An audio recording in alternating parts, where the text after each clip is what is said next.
Hola familia Supra, ¿cómo están? Les mando un fuerte abrazo, espero que todos estén muy bien.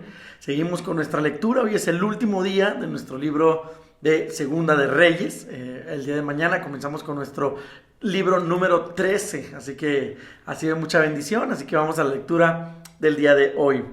Dice así, capítulo 23, dice: Luego el rey mandó a llamar a los líderes de Judá y de Jerusalén para que se reunieran en el templo con él. A la cita acudieron todos los hombres de Judá, los habitantes de Jerusalén, los sacerdotes y los profetas, toda la nación, desde el más joven hasta el más viejo. Fue al templo. Allí el rey les leyó lo que decía el libro del pacto que habían encontrado. Después se puso de pie junto a unas columnas y se comprometió a obedecer siempre todos los mandamientos de Dios y a cumplir fielmente el pacto que estaba escrito en el libro. Y el pueblo se comprometió a hacer lo mismo. Josías sigue las enseñanzas de la ley. El rey Josías ordenó que sacaran del templo todos los objetos que se usaban para adorar a Baal y a Astarte, y a todos los astros del cielo. Los sacerdotes y su jefe Hilquías y los encargados de cuidar el templo cumplieron sus órdenes. Luego el rey ordenó que quemaran todo en el campo de Cedrón, en las figuras de Jerusalén.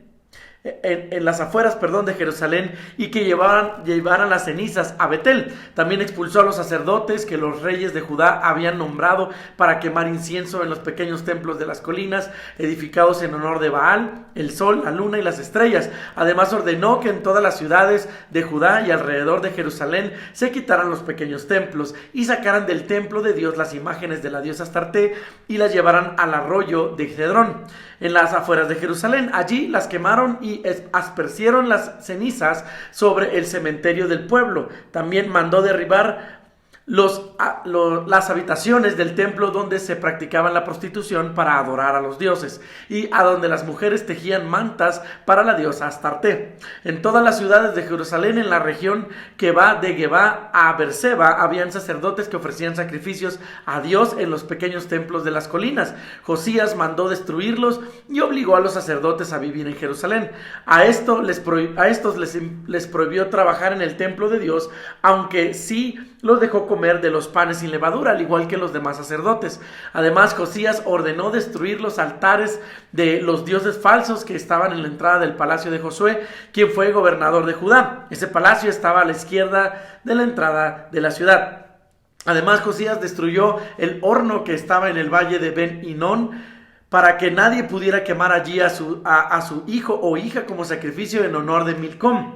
También eliminó los caballos y quemó los carros de guerra que estaban en la entrada del templo de Dios, junto al cuarto de Natán Melec, encargado de las habitaciones. Los reyes de Judá usaban esos caballos y carros para las ceremonias en honor al dios del sol. También derribó los altares que esos reyes habían construido en el techo del palacio, cerca de la habitación de Az y los que Manasés puso en el patio del templo. Los hizo polvo, y ese polvo lo arrojó en el arroyo Cedrón. Josías destruyó además las imágenes y pequeños templos de las colinas al este de Jerusalén y los que habían en el sur del monte de los olivos. El rey Salomón los había construido para adorar los repugnantes dioses Quemos, dios de los moabitas, Milcom, dios de los amonitas, y Astarte, diosa de los sidonios.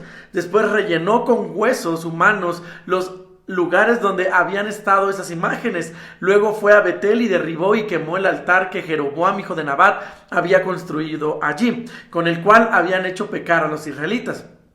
Cuando Josías regresaba de Betel, vio las tumbas que había en las colinas y mandó sacar los huesos que habían en ellas. Luego los quemó sobre el altar del lugar para que ya no pudieran usarlos. Así se cumplió lo que Dios había anunciado por medio de su profeta. De pronto Josías vio una tumba y preguntó de quién era. Los hombres de la ciudad le respondieron: es la tumba del profeta que vino de Judá y anunció que usted hoy ha hecho con el altar de Betel. Entonces Josías ordenó: déjenla como está. Así que no sacaron los huesos del profeta de Judá ni los del profeta de Samaria, que estaban enterrados junto a él. Josías quitó todos los pequeños templos que había en Samaria, como lo había hecho también en Betel. Los reyes de Israel los habían construido, provocando el enojo de Dios. Después mató sobre los altares a todos los sacerdotes de esos templos y sobre esos altares quemó huesos humanos. Cuando regresó a Jerusalén, el rey Josías le ordenó a todo el pueblo: celebren la Pascua en honor al Dios de Israel, tal como está escrito en este libro del pacto. Así que el pueblo celebró la Pascua en Jerusalén cuando Josías tenía ya 18 años de reinar. Nunca antes todo el pueblo había celebrado la Pascua de esa manera desde que ocuparon el territorio en tiempos de Josué. Además, Josías eliminó a todos los brujos y adivinos y destruyó todos los ídolos, incluso los ídolos familiares, todos los objetos repugnantes que había en Jerusalén y en Judá para adorar a los dioses falsos. Fueron destruidos. Así cumplió Josías los mandamientos del libro que el sacerdote Hilquías había encontrado en el templo. Ni antes ni después hubo otro rey como Josías que se apartara de su maldad y obedeciera a Dios con todo su corazón y con todas sus fuerzas. Sin embargo, Dios siguió enojado contra Judá porque los pecados de Manasés lo habían ofendido mucho. Por eso Dios dijo: voy a rechazar a Judá como lo hice con Israel, y rechazaré a Jerusalén, la ciudad que habían elegido, y al templo en el que dije que viviría. La muerte de Josías. Un día, Necao, rey de Egipto, se dirigía hacia el río Éufrates para ayudar al rey de Asiria. Entonces el rey Josías decidió atacar a Necao en Megiddo. Después Necao lo mató en cuanto lo vio. Los oficiales de Josías llevaron el cuerpo del rey a una carretera desde Megiddo hasta Jerusalén, y lo enterraron en su tumba. El pueblo eligió a su hijo Joacás para que fuera el siguiente rey de Judá. Todo lo que hizo Josías está escrito en el libro de la historia de los reyes de Judá. Joacás, rey de Judá. Joacás comenzó a gobernar a los 23 años. La capital de su reino fue Jerusalén y su reinado duró solo 3 meses. Su madre era de Libná y se llamaba Amutal, hija de Jeremías. Joacás desobedeció a Dios al igual que sus antepasados. El rey Necao capturó a Joacás y lo dejó preso en Ribal, en la región de Hamat, para que no pudiera reinar en Jerusalén. Después, además, obligó a Judá a pagar un impuesto de 3,300 kilos de plata y 33 kilos de oro. Después nombró rey a Eliacam, hijo de Josías, para que reinara en lugar de su padre, pero antes le cambió el nombre y lo llamó Joacín. Luego llevó a Joacás a Egipto, donde murió. Joacín, rey de Judá. Joacín le dio al rey Necao el oro y la plata que éste le pedía, y para hacerlo les cobró un impuesto a todos los habitantes del pueblo. Cada uno tuvo que entregar la cantidad que le correspondía. Joacín comenzó a reinar a los 25 años. La capital de su reino fue Jerusalén y su reinado duró 11 años. Su madre era de Rumá y se llamaba Zebudá, hija de Pedaías. Pero este rey desobedeció a Dios al igual que sus antepasados. El rey Nabucodonosor de Babilonia fue a luchar contra Judá y venció al rey Joacín. Judá permaneció bajo el dominio de Nabucodonosor durante 3 años, pero después Joacín volvió a ponerse en su contra. Luego Dios envió pequeños grupos de soldados caldeos, sirios, moabitas y amonitas para que atacaran y destruyeran a Judá. Así se cumplió lo que Dios había anunciado por medio de sus profetas. Dios castigó a Judá por todos los pecados de Manasés. No quiso perdonarla porque Manasés había matado a mucha gente inocente en Jerusalén. Todo lo que hizo Joacín está escrito en el libro de la historia de los reyes de Judá. Cuando Joacín murió, su hijo Joaquín reinó en su lugar. Para entonces el rey de Babilonia había conquistado todo el territorio que va desde el arroyo de Egipto hasta el río Éufrates, y por eso el rey de Egipto no volvió a salir de su país. Joaquín, rey de Judá. Joaquín comenzó a reinar a los 18 años. La capital de su reino fue Jerusalén y su reinado duró 3 meses. Su madre era de Jerusalén y se llamaba Neustá, hija de Elnatán. Joaquín desobedeció a Dios al igual que su padre. Durante el reinado de Joaquín, el ejército de Babilonia fue y rodeó la ciudad de Jerusalén para atacarla. Cuando los soldados ya la tenían rodeada, llegó el rey Nabucodonosor. Entonces Joaquín y su madre, junto con sus sirvientes, sus asistentes y los jefes del ejército, se rindieron y el rey de Babilonia los tomó prisioneros. Esto ocurrió cuando Nabucodonosor tenía ya 8 años como rey de Babilonia. Nabucodonosor tomó todos los tesoros del templo y del palacio de Jerusalén y rompió todas las vasijas de oro que habían hecho el rey Salomón. Así se cumplió lo que Dios había anunciado. Nabucodonosor se llevó 10,000 prisioneros en total, entre los que estaban los oficiales, 7,000 soldados valientes, 1,000 artesanos y herreros. También se llevó prisioneros al rey Joaquín, a su madre, a sus esposas, a su guardia personal y a los más importantes líderes del país. Solo dejó en Jerusalén a los más pobres. Después Nabucodonosor nombró como rey a Matanías, tío de Joaquín, pero antes le cambió el nombre y se llamó Sedequías. Sedequías, rey de Judá. Sedequías comenzó a reinar a los 21 años. La capital de su reino fue Jerusalén y su reinado duró 11 años. Su madre era de Libná y se llamaba Amutal, hija de Jeremías. Sedequías desobedeció a Dios al igual que Joacín, y por eso Dios se enojó muchísimo con Jerusalén y Judá y las rechazó. Babilonia vence a Judá. Después de un tiempo, Sedequías también se puso en contra del rey de Babilonia.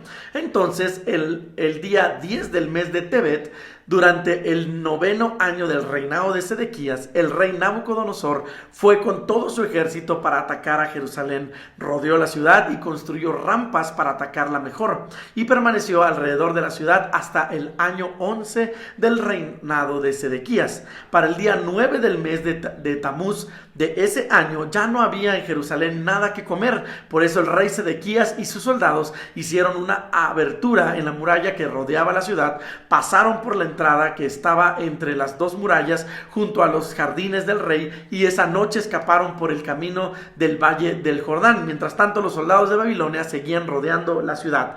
Pero luego los soldados de Babilonia siguieron al rey Sedequías y lo alcanzaron en la llanura de Jericó.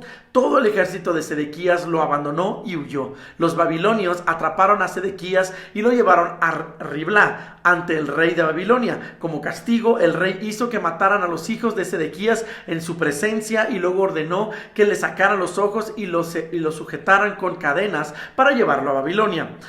Nebuzaradán destruye el templo. Nebuzaradán, comandante de la guardia personal del rey y general del ejército de Babilonia, llegó a Jerusalén al día 7 del mes de Ab, del año 19 del reinado de Nabucodonosor.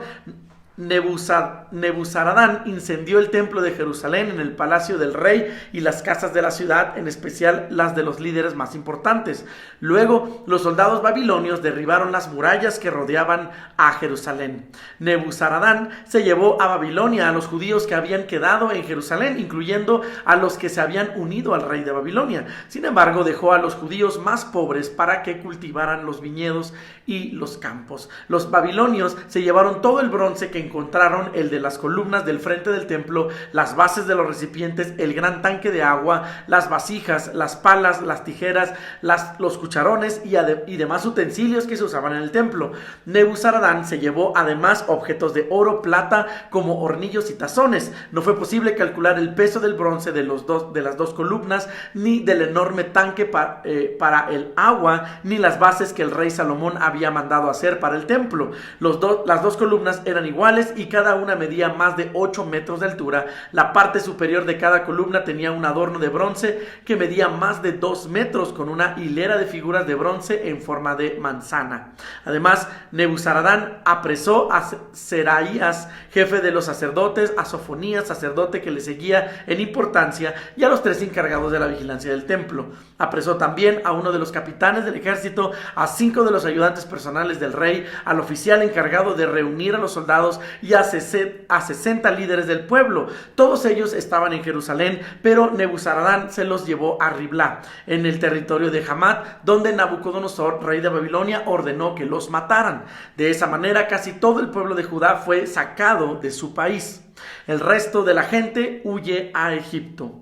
Nabucodonosor eligió a Gedalías, hijo de Ahicam y nieto de Safán, para que fuera el gobernador de la gente que había dejado en Judá. Cuando los jefes del ejército de Judá y sus hombres se enteraron de esto, fueron a ver a Gedalías, y en Mizpá entre ellos estaban Ismael, hijo de Natanías, Jonatán, hijo de Carea, Seraías, hijo de Tahumet de Netofá, y Hazanías, hijo de un hombre de Macá.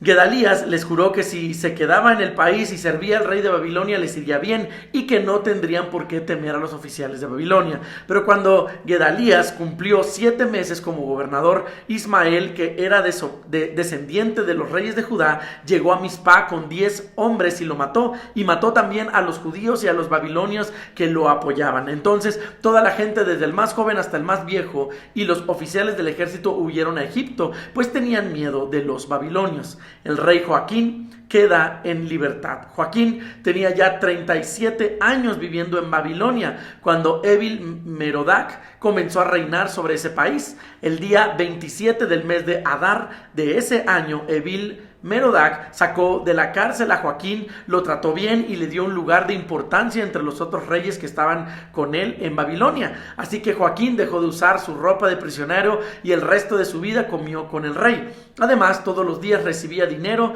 para sus gastos personales. Y bien, esa es la historia. Termina ya Segunda de Reyes. El día de mañana empezamos con Primera de Crónicas. Entonces vamos a seguir con esta hermosa lectura. Y muchas gracias por seguir con los videos. Dios los bendiga. Nos vemos mañana.